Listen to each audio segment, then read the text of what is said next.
All right, guys.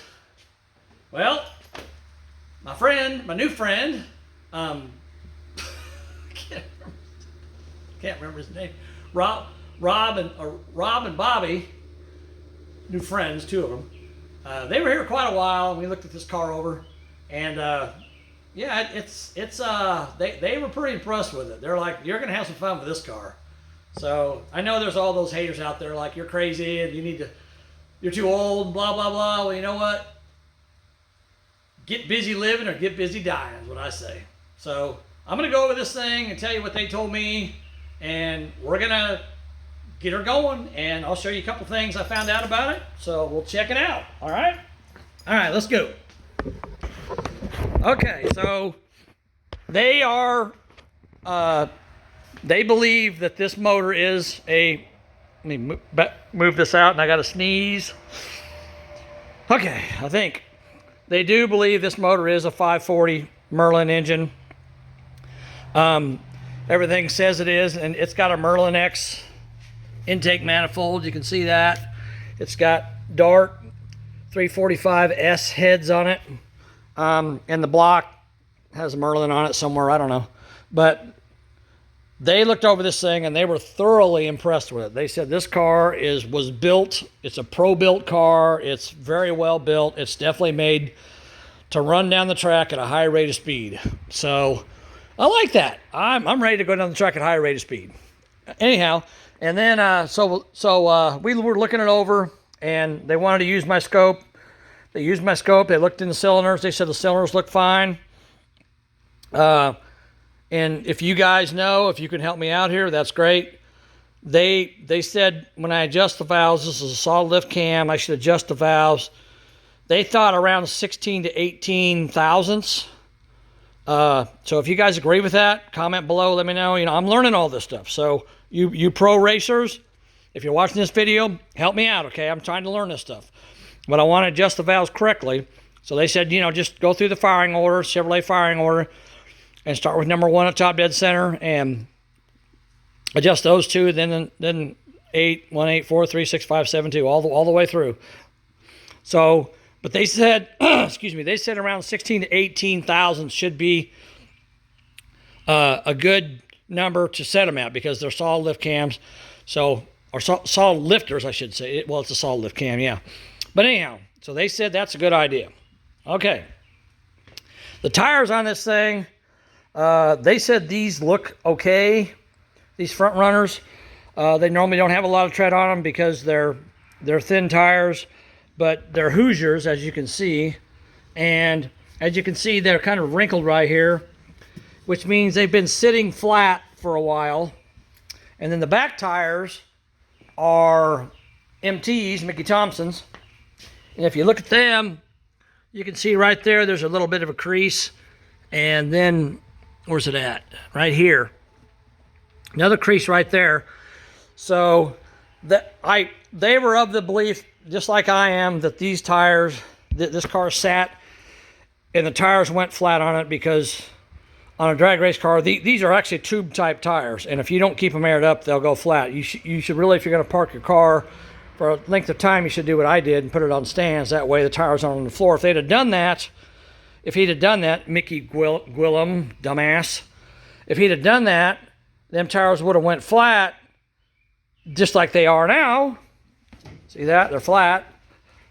They probably would have been okay to use, but they're a little worn and they weren't sure if they were going to be good tires or not. So they said, you know what? For the money it costs to build a car like this, you're probably better off to replace them. Well, good news. I was able to find, and I actually bought these before these guys even came here today. I was able to find a set of Hoosiers. Those are 32 14 15s. These are 32 14 and a half 15. So they're basically the same size tire. These tires here were brand new last year. The guy said he had 3 runs on them. The guy I got them from said he bought a truck with these tires on the back of it, and the guy that built the truck had cancer, and he was trying to get it finished up before he couldn't even drive it anymore. And they finally got it finished, and he ran it 3 times, and then they sold it. And this guy bought it, and it had some monster motor in it, and he wanted the motor out of it to put in a truck that he's building. And so he was parting it out, and he wanted to sell me the tires, but the tires were Mopar small bolt pattern, 4-inch, 5-on-4, and I didn't need the wheels. So he sold me these tires. I paid $400 for 2 tires, and as you can see by looking at them, the tread wear indicators are very deep on them. And also, if you look, you can see that you can see where the tits were still on the tires. So I think 3 runs on them is probably accurate. These are basically brand new tires, and then these are brand new tires. Now those tires there are Hoosier drag tires. These are Mickey Thompson Sportsmans, which are going to be fine for what I'm going to do, because I'm going to run the 1/8 of a mile. I'm probably never going to go down a 1/4 mile with this car, but these are going to work great for that, and they're brand new. They're 2023 tires, so they're brand new. So basically, all 4 of these tires have been manufactured within the last year. So I got two brand new tires for the front, 2 almost new tires for the back to put on it. So that's good. And it's got a Reed transmission in it. They said that's a really good transmission. I mean, when they were looking at this thing, they were like, man, this is impressive. Whoever spent the money on this car, they really went all out as far as getting everything ready to go. And I don't know a whole lot about this stuff. So I was asking them, and they're old school guys like me. They like carbureted stuff. You know, they've got boys who race now, and their boys are more into fuel injection and you know, all this electronic stuff. But they said if I take it to the track, somebody will know how to set this up. And I'm going to show this stuff to you guys. And again, you drag racers, if you can help me out here, it's great, okay? So I've got this delay box that's a Pro Cube Z Plus. If you can see that. Hold on a second. Hold on. Let me get a light so we can see a little better. Hold on. All right. There we go. Okay. So that's a Pro Cube Z Plus, and it's a delay box. And if you guys watched my video when I picked this car up, Mickey said that what I want to do is I want to hold my thumb on this button, watch the tree, and when it hits the last yellow light, I let off this button, and it's got a half a second delay, and then it automatically launches the car after half a second. Now these guys that were here today, Rob and Bobby, they told me that they've seen these set up to where when the first light comes on, you release it, and it counts down 1.5 seconds, then releases you. So I don't know how that's set up, but if you guys know anything about this stuff, you know, I'm more than willing to listen to what you have to say. I don't know anything about it, but that's that. And then we've got, of course, all this wiring set up down here, and we've got an MSD ignition box here. It says RPM module selector, and it's set at 4,000 RPMs. And I'm not sure why it's set at 4,000 RPMs. Can you guys tell me? If you can, that's great. And then over here we've got 2 pills on it. I call it a pill. I think that's what they're called. We've got a trying to get this to focus. Come on, focus. A 5,000, and an 8,000. And I'm assuming, well, the one says rev limiter. Oh, it's burnout. Okay, the burnout's 5,000. The race is 8,000. So this thing's set up to turn no more than 5,000 RPMs during the burnout. And then when you're racing it, 8,000 RPMs. That's a lot of RPMs, but I guess this motor can handle it. So, but I don't know what all them 0 buttons are for. 1, 2, 3, 4. I don't know anything about this stuff. So, like I said, any help I can get from you guys, I'd appreciate it. I'm just trying to figure it out as we go. And we got what they call an air shifter CO2 tank here. I need to take that to a welding supply place and make sure it's full before I go to the races. I do have the Simpson harness in there is expired, but I do have over here on the floor, I bought a set of RJs, brand new. Well, they're Speedway, okay, but they're December 2024, so they're good. They're good through the end of this year, so that'll get me through what I want to get through, because I don't plan on keeping this thing for a super long time. But I got a set of those, so those will work for that. Actually got a pair, but I only need one, but I got a pair. And let's see what else. Oh, as far as the parachute goes, I got the parachute here. I never took it out of the parachute bag. Now this you guys are gonna love this. So this is the parachute. It's got 4 wings on it, I guess you call them. Some of them have 3, some of them have 4. This one has 4, but check this out. January 5th, 1986. Shoot Metal Corporation, Northridge, California. There's our phone number. I'm sure they're probably not in business anymore, but this drag chute is from 1986. And they said what he probably did was, because the car has the capability of going as fast as it does, if it goes under 5 seconds, you're required to have a chute. And so he just threw this chute in there just to say, you know, I got a chute. But it's never been hooked up. There's no cable inside or nothing. And I'm really thinking about buying a cable and hooking it up and buying a new chute and putting it on there, just because, you know, if something happens, I'm going to stop a lot faster with this chute. Now I've got four wheel Willwood disc brakes on this thing, so that's good. But if I could pull the chute, it would slow me down even more, you know. And of course, if you start getting squirrely, you pull the chute, straightens you right back out again. I know that. I've seen that happen myself on the track. But so that's good for that. So I mean, you guys, what do you guys think? Should I get a new chute and put in it? Should I hook it up so it works? I don't know. You tell me. Give me your opinion. All right. And the Lexan windows in this thing, they're a little bit cloudy, but they said there's stuff you can buy that you can clean them up with. So if you guys know a product that's a good product to clean up Lexan windows with, I need to know what that is so I can clean those up. Okay. So I mean, they don't look too bad, but they could look better than they do. So, and I just noticed that there's a screw missing out of that one, but there's nothing behind it either. So I guess it maybe, I don't know. Oh yeah, it's missing the screw and the bolt and the nut. Okay, so I probably need to put a screw and a nut on that so I don't have a window rattling around on me going down this drag strip. All right, so what else we got? Okay, so let's go underneath. So underneath the car, here's a couple recommendations they made to me, which are probably really good recommendations. And I actually was planning on doing this anyhow. So, or I should say, I thought I probably should do it. So let me get down here on my creeper. I'm not using my cardboard creeper today because I got to move around here. Let me get a light going here so we can see what we're looking at. All right.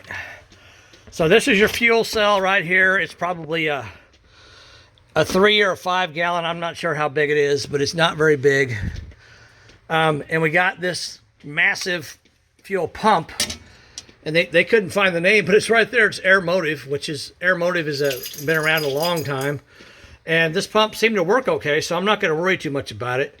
They thought I should probably try to clean the pump, but it's going to be somewhat difficult to get out of there. Because I've got, well, I mean, all I got to do is pull these 4 screws out and it comes out, but then I got a line up there I got to disconnect. But I'm going to go ahead and disconnect, well, at least disconnect this line here.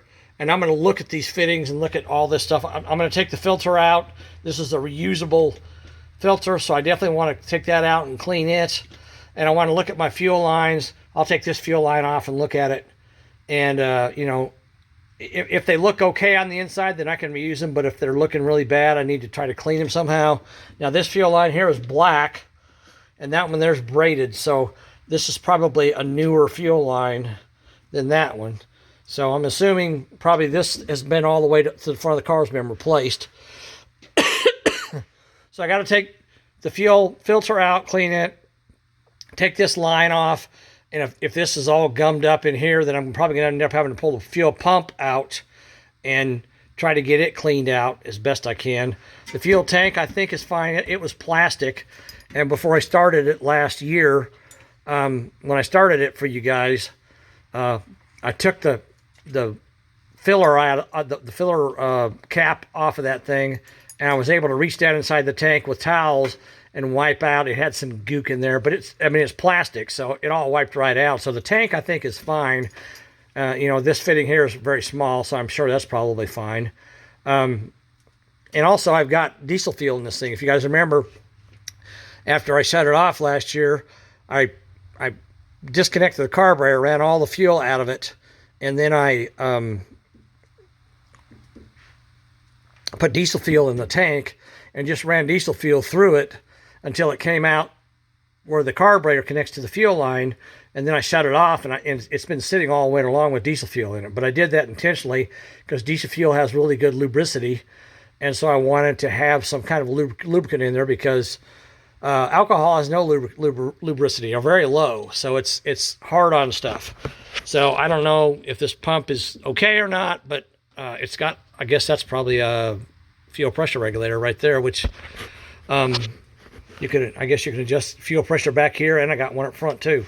But anyhow, so I got to pull this apart, clean that out, and then I want to clean up the bottom of the car. You know, it just looks kind of grungy and dirty because I don't think Mickey took really good care of this car. I don't think he really cared too much about it. But you can see underneath there, it's kind of dirty. I want to, since I got it up in the air and it's easy to get to, I want to kind of wipe things down and make it look nice. So we'll get it cleaned up. I see a little bit of oil on the ground. See that oil on the ground up there? I don't know if that's, I need to look at that, see what leak that is. Oh, that's, ooh. Well, that might be a problem. Let's go look up here. I just noticed something. Okay. And this is a very, very, very critical component of this car. Ah, yeah, look at that. Look at that. Okay, I just noticed that.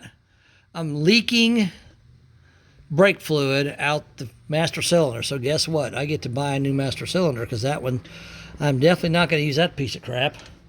Yeah, it's leaking on the floor. And then up here, I got a little bit of transmission fluid leak too. But I mean, it's nothing major. Probably the pan bolts need to be tightened up or something. But I'll have to check the fluid level on the transmission to make sure it's okay. But yeah, it's you know, it needs a few things done to it. I still got to drain the oil out. I haven't drained it. And the weird part is, and again, if you guys can help me out here, this thing's got basically a rectangular shaped oil pan in it. I was told it holds either 8 or 9 quarts, but it does not have a dipstick in it, so I have no way of checking it. So if you guys know, you drag racers know, on a 540 Merlin engine with this oil pan, I'm guessing it's probably at least 8, maybe 9 quarts, but I don't know. Okay, so, but yeah, I definitely, before I go down the track, I'm definitely going to have to replace that. That's probably just a GM master cylinder. Bear, of course, Bear had to get his hair right in it. Bear, get back. Back. Dumb dog. Anyhow, so I got to pull that off. So I got to put a master cylinder on. No big deal. That's fairly easy to do. I should be able to bench bleed that master cylinder, put it in place, and fairly simply do some bleeding on it. This is my line lock.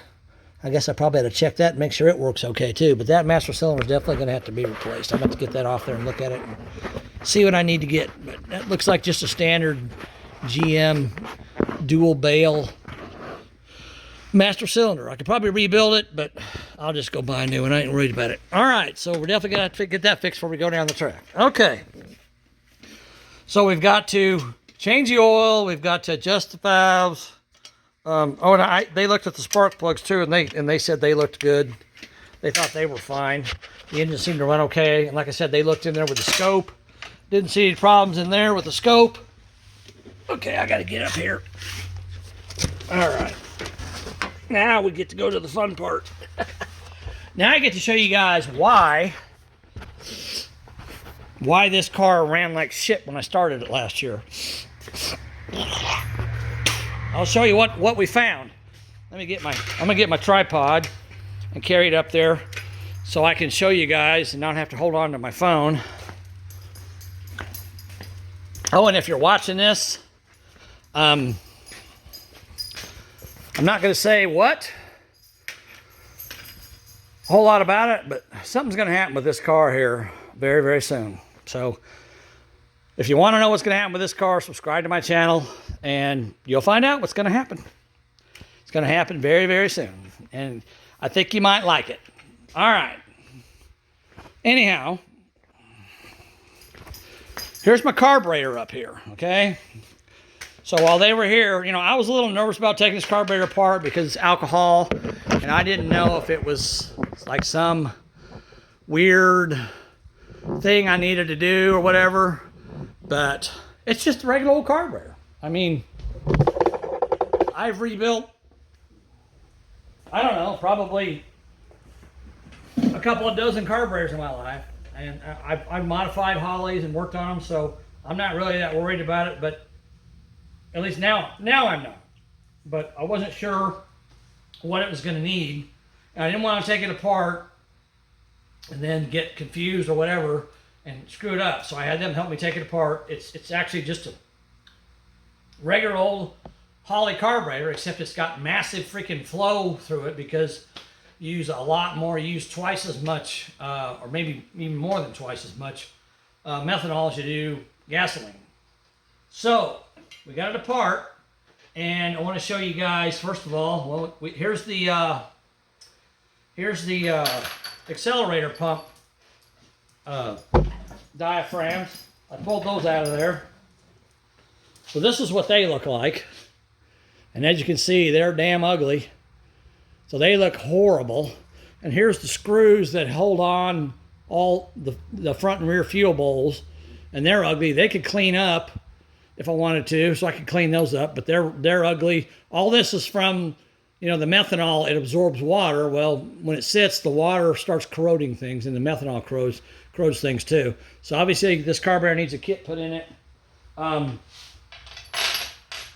But this carburetor, I found out today, is, if you need to know this, I didn't know this, but these bleeds here, there's 3 there and 3 there, 3 there and 3 there. So if there was only 2 over here, it'd be called a 2-circuit, but it's a 3-circuit because it's got the 3rd one here.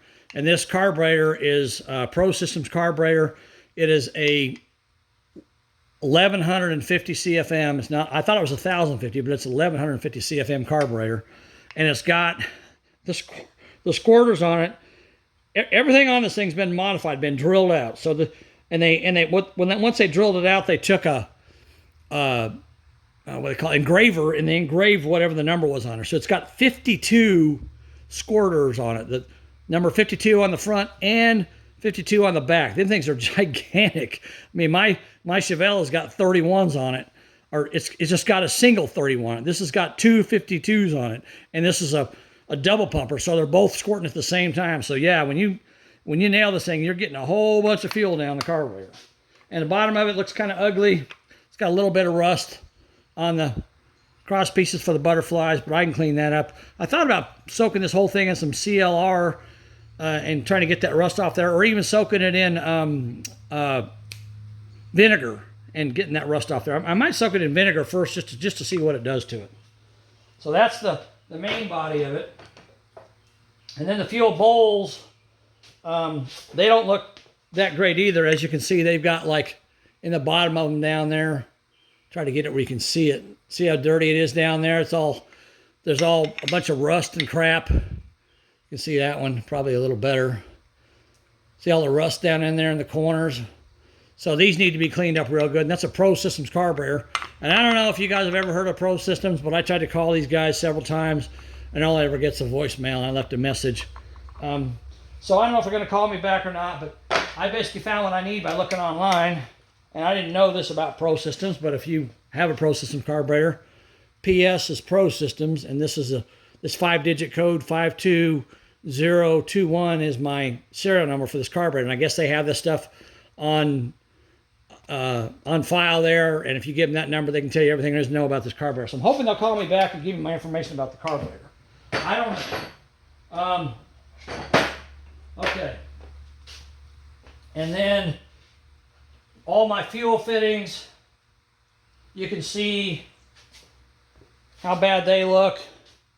They're all got, water damage inside of them from sitting. Unfortunately, Mr. Gwillem, when he parked this thing, he decided to just let it sit, and all this stuff just corroded out. I mean, there's all kinds of crap coming off of my hands. And if you look down on the table, I'll zoom in here so you can see what I'm talking about. So we dumped out all the crap that came out of the carburetor on the table, and see, yeah, there it is. See that pile of crap right there? That's all the rust and nasty crap that came out of this carburetor. Okay, so it looks horrible. So it's no wonder this thing didn't want to run worth a damn, but that's not the main problem that I found. Okay. Oh, and this thing, I found out it has got, I don't know if you guys can see this or not. I'll try to get it where you can see it.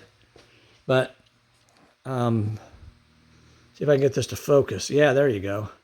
See that number up there? Right up here under the threads, there's a number. See that number? 150. This thing's got a 150 needle and seat on it. And I guess most of these carburetors run with a 130. This is a 150, so it's massive. It's huge. And then my jets are the same way. I'll show those to you. If you guys have ever seen a Holley jet, they're like a 50 or a 70 or an 80. Well, look at these suckers. Check this out. Get it to focus here. Look at that. Look at the size of that thing. So it's been drilled out, and I cleaned them off, and I don't know if you can see this or not, but right there, you can see a number 2, and then a number, what is it? Number, I'm trying to remember what it says. 2, I think it says 250. So I don't know if you can see that or not, but 250. So this jet is a 250. I mean, that thing, you can almost stick a pencil through that. But you can tell, obviously, it's been drilled out, hogged out, and all 4 jets are the same size. Them things are huge. 250 instead of like a 60 or 70. And it's also got no power valves. So this is the power valve plug. It's got one in the primary and the secondary. So there's nothing to open up here. So all the fuel goes through those jets. That's just, other than your idle circuit. But that is just unbelievable. It's got, I thought it'd have at least a power valve in the primary, but it didn't have anything. Okay, now here's the big problem with this carburetor. Here's the reason why it didn't want to run with the damn.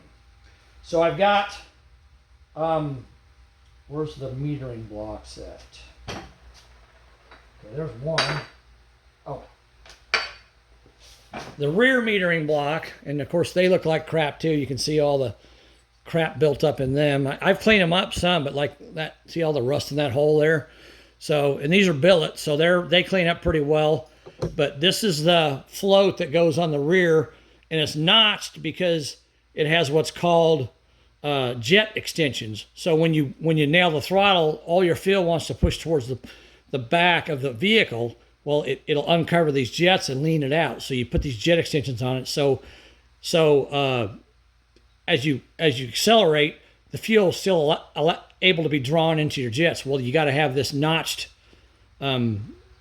float to go in there. It's notched like that. It goes over those floats. Well, this is a nitrofill float. It's like a kind of a foam, and it's actually in really good shape. It was a little dirty. I cleaned it up, but it's actually in decent shape. I can probably, it's in decent shape. I can probably reuse it. I think it's okay.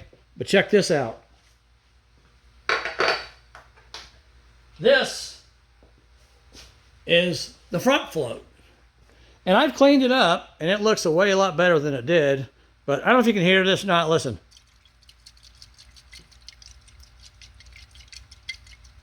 Here. I'll get it up by the... You hear that? So, this float has got methanol inside of it. And I got to looking at it, and right there is a pinhole in it. So, of course, it sits in there like this. The pinhole's in the bottom. Well, it fills up with fuel, and it's probably, I'd say, about half full. And I could probably, yeah, see that? I can actually get the methanol to come out of it. And so this thing was basically sitting on the bottom of the float bowl, or the float bowl, and it wasn't coming up because it's full of freaking fuel because it's got a pinhole in it. Well, if you remember when I tried to start it and it filled the engine up with fuel, that's why, because it's got a hole in the freaking float. So I got to replace this float. So that float there is garbage. The rear float I think I can use. But I'm going to buy a kit for this thing and rebuild it. And then this is the fuel log. This is the fuel log that connects to the carburetor. And you can see inside the fuel pressure regulator. It's all gummy, nasty looking. And then I unscrewed this, and you know, it's kind of gummy, nasty looking in there. And take these off, and you can see how bad, come on, focus. You can see how bad they look, you know, inside there. That looks horrible. I mean, all that crap. This one here is the same way. This is just a plug, but still, it's got all that goopy crap on there. I got to clean all that out. So I got to take this whole thing apart because Mr. Mickey Gwillem let it sit with alcohol in it, and he shouldn't have done that. So it jacked it all up. So I got to clean all this stuff up, but I'd be willing to bet once we get all this stuff clean, that's quick fuel. Once we get all this stuff cleaned, this thing's probably going to run like a scalded cat. And I've got, if you guys are working on carburetors like this, go to Harbor Freight, and they've got these little, I think I've shown these to you before, some of my other videos. They got these little wire brushes. They're stainless steel, and they're really small. See, there's some really small ones in there. There's one in there. Let's see if I can find it. Get it out of there. Well, there's one that's really small. But there's another one in here that's even smaller than that. There it is. So I can take, come on. I can take, dadgummit. Well, I'm trying to get it to come out.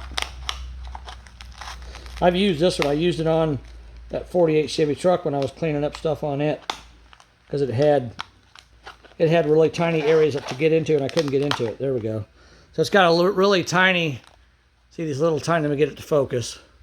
Got these little tiny stainless steel brushes. So I can use these to clean out all the little crevices and stuff on the carburetor. And I got bigger ones too that I can use to clean it up. But I'm gonna use this and drill and clean all that stuff up. I gotta order a kit for it. I talked to Holly today, and I called them and talked to their customer service department. And they're the ones that figured out this is a 1150 CFM Dominator carburetor. They thought it was a Series 3, but I don't think it's a Series 3. I think it's probably a Series 2, because the Series 3, I was looking at the pictures on it, and they're a lot more fancier than this. And the Series 3 carburetor has got holes drilled there, and there. It's got holes in it for some reason. I don't know. But I mean, it's a nice carburetor. These things are definitely not cheap when you buy them new. So I'm definitely gonna rebuild that one. So I got to order a kit for it and get it rebuilt and get it cleaned up. So that's definitely gonna be make a big difference in the way this car runs once I get all that work done. Anyhow, and then I got to buy methanol racing fuel, which is very expensive. Oh, and here's something else I want to ask you guys about. So I've read online. Hold on a second here. Let me set my camera up over here and go grab something real quick, and then we'll talk a little bit more. It's almost dark on me. That's all right. I'm a night person. I don't mind being in the dark. Well, I've been in the dark most of my life, but you know. Anyhow, hold on.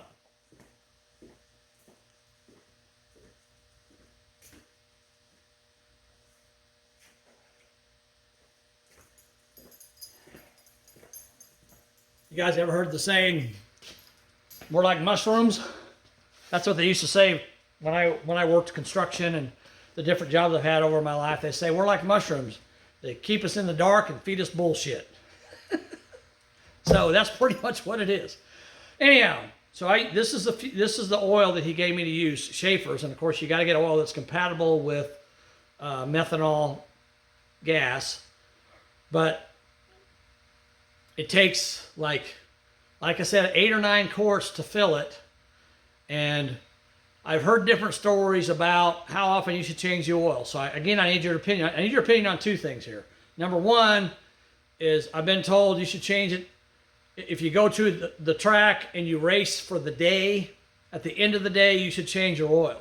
But then I've also been told that you should go to the track and you should race a race, which is the entire weekend, and then change your oil after that. So I don't know. What do you guys do? What do you recommend? And the other thing I've been told is, since you've only ran the oil for 10 or 15 runs, depending on when you bow out, or if you go all the way through and you win the race, you may run 20 times. But you've only used and you're starting it up, you're letting it warm up, you're going staging, doing your burnout. or doing your burnout staging and then running down the track. So, you know, the car is running for probably a total of about 10 minutes each time. So let's say 200 minutes. That's what? 6, 12, 18. That's a little over 3 hours runtime, you know, on brand new oil. And I've had guys say, well, when you drain the oil out, you should put it on a stove, in a pan, or even use a turkey baster, and you warm it up to 160 degrees, and it boils all the methanol out of it and basically purifies it again. And you can actually, I guess when the methanol's in it, it kind of gets cloudy looking.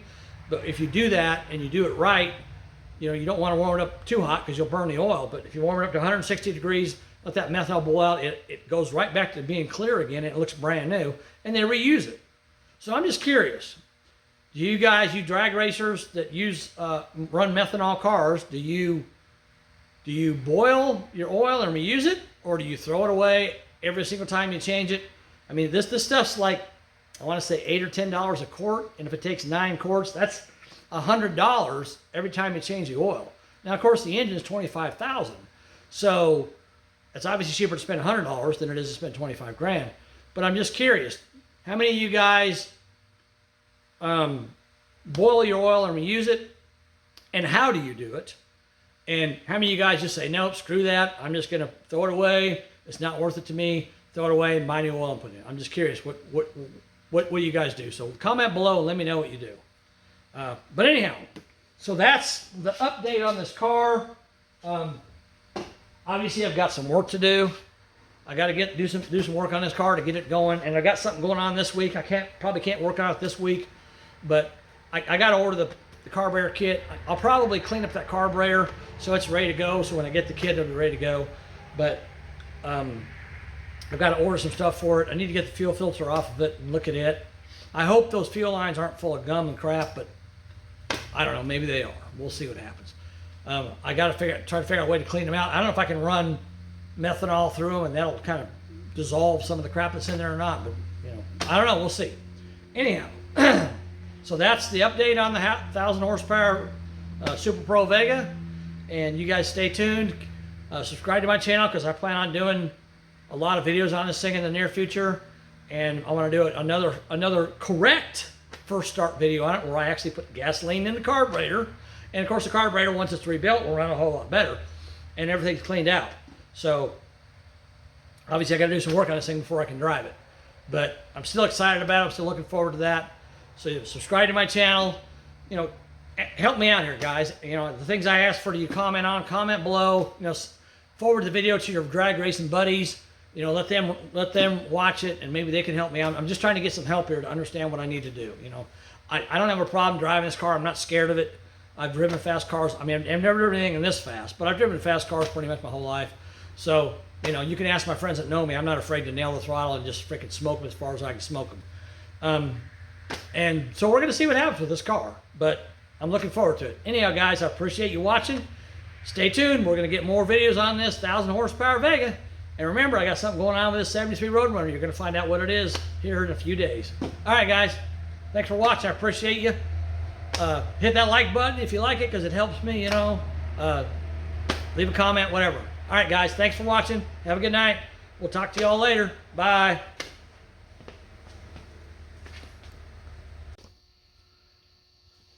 Go Chiefs, right? We're looking for that three-peat, even though it's backwards because my phone's backwards. Anyhow, of course, a couple things I remembered I need to add to the end of the video. So let's talk about a couple things here real quick. All right, as far as the carburetor goes, I didn't know this until a guy pointed it out to me today when I was talking to people online about this carburetor. So these circuits, fuel circuits that come up from the power valve up to the top of the carburetor, I guess they drill those out really big for the alcohol to be able to get the flow they need. Well, when they do that, they got to open up these gaskets. And as you can see, they kind of did a half-assed job of cutting those gaskets out. Doesn't look great. But that way, when you put your gasket on there, you've got, you know, a nice big area for that fuel to flow through there.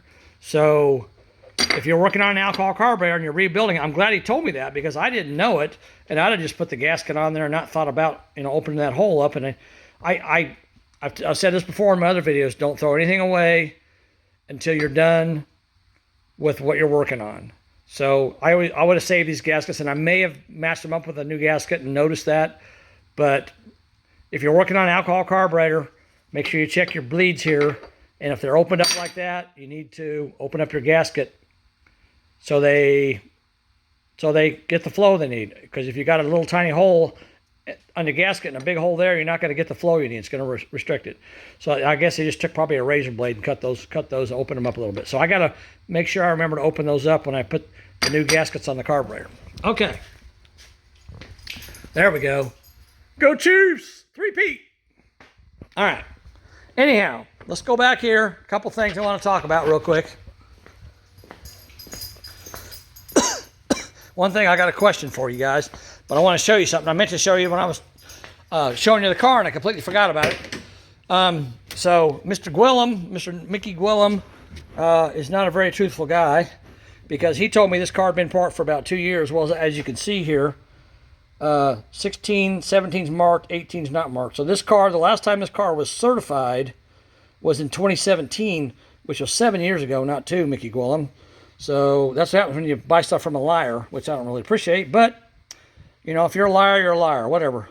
It's no big deal. I'm sure it'll pass certification. I'm not even worried about it. I mean, I will say, even though I can't credit Mickey with it, this car is very well built, and whoever built this car when it was new, it's built tough. So it's gonna, I'm not worried about it passing certification.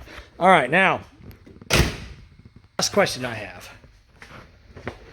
So this has got the Reed transmission in it. It's got I think an 8-inch converter, probably 5,500 RPM stall, 5,000 stall, something like that. It's got a little bit of a leak. So do you drag race guys? Do you ever pull the pan on a transmission like this and drain the fluid out, change the filter, all that? But I mean, it drives, it drives a half a mile. If you're on a quarter-mile track, you unload it off the trailer, you put it in the pit area, you drive it to the staging area, you burn out, do your run down the track, then you drive back to your pit area. So I mean, it gets a half a mile put out at a time, and if you're an eighth of mile track, it gets a quarter mile put out at a time.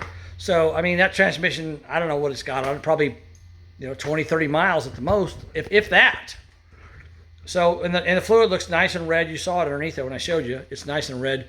So I don't think I need to change the fluid in the filter in it, but if I do need to, I've said this before, I don't know anything about these things. If I sound ignorant, or you perceive me as being ignorant, don't hate on me, okay? I am. I don't know what I'm doing here, okay? I'm learning this. You got to start somewhere, obviously. So I'd rather ask questions, like they say, like the old saying goes, it's better to open your mouth and be thought a fool than, well, actually, it's better to keep your mouth closed and be thought a fool than to open your mouth and remove all doubt. But in this case, it's better to open your mouth and be thought a fool, like some haters are probably going to do, than to keep your mouth shut and be proven a fool because you don't ask, right? So I'd rather ask and you guys tell me. So do I need to worry about servicing the transmission, or just leave it alone? Obviously, I need to fix the leak, but I can fix that, probably tighten up some bolts or whatever, fix that. And it's got a dipstick in it, so I can check the fluid level. Once I get it running, I can start it up, check the fluid levels in it. And if I need to add fluid to it, does it take synthetic fluid? Do I just put regular old GM fluid in it? Is there a special type of fluid I use? I don't know, but I'd rather ask than to do the wrong thing and screw it up. So, if you could answer that question for me, along with all the other questions I've asked, I really appreciate you. If you guys are drag racers and you know this stuff, if you can help me out, hey, the more the merrier. But, like I said before, forward this video to your friends. If you don't know the answer, you see it, a guy who might know the answer, forward it to him, and maybe he can answer my questions. But I hope to get a lot of comments on this. I'm sure I'm going to get the bad, but I don't care. I can take the bad with the good. So I'm hoping to get a lot of comments on this, and I'll write down stuff as I read. I'll comment back to you. And, I need to learn how to drive this car, obviously. I need to learn how to keep it in one piece and not tear stuff up, because I can't afford to blow up a transmission or a motor or roll this thing and destroy it. I want to be able to just enjoy it a little bit do my bucket list thing and then send it down the road to somebody who really wants to spend time and has the money to be able to enjoy it and hopefully go out and win some races with it. So I appreciate it, guys. I know it's kind of long-winded here, but help me out as much as you can. Don't dog on me too much. If you want to dog on me, whatever. But I appreciate you guys watching. Subscribe to my channel. Hit a like button. Whatever. I don't know what YouTube wants you to do to get more viewers. My viewership is going up, and I appreciate that. Hopefully I get a lot of views of this video. So 1,000 horsepower Vega, going to get put together and going to get driven down the track. All right, guys. Thanks again. Talk to you later. Bye.